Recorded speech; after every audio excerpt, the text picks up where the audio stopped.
सही जाता कि ना फल में फेरे के उखे नहीं के मिलत कुल चीनी मिल बंद हो गई साला ऊपर ढूंढिए होती हो गई कौनो गवैया गावता कि वही रे जगैया दांते काट के हलन राजा जी। अरे काहे नहीं जी भेस चाट दे राजा अरे बेकार ये ऊपर ले करिया ना भीतर ले करिया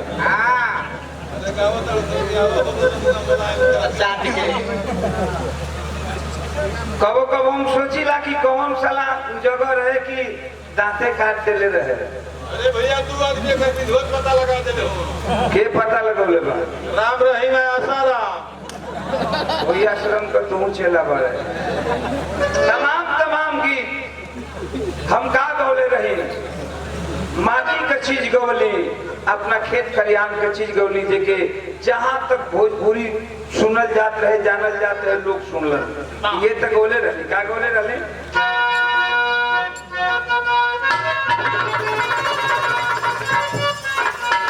ये गौले रहे कि बड़ा नीक लागेला बड़ा नीक लागेला झरलिया के गाँव में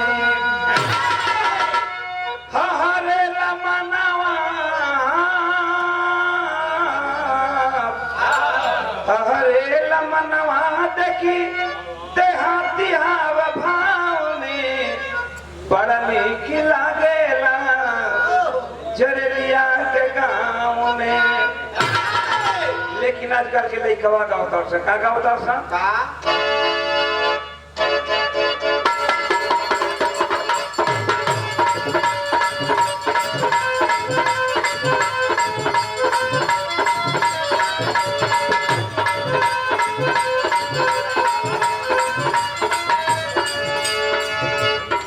लइकवा गावता सा हरियाणवी भाषा में का हरियाणवी भाषा में गावता सा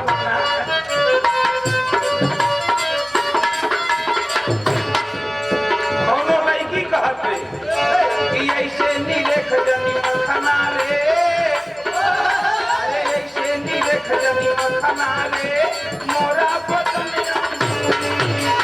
ऐसे नीलेख जनी मखना रे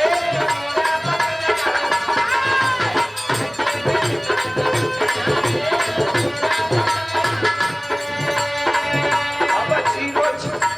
छोरा छी छोरा तू लगता है छोरा छी छोरा तू लगता है रखना हमसे दूरी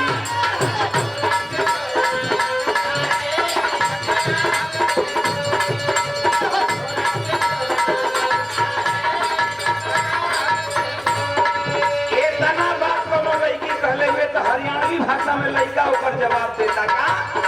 कि तेरी पत्नी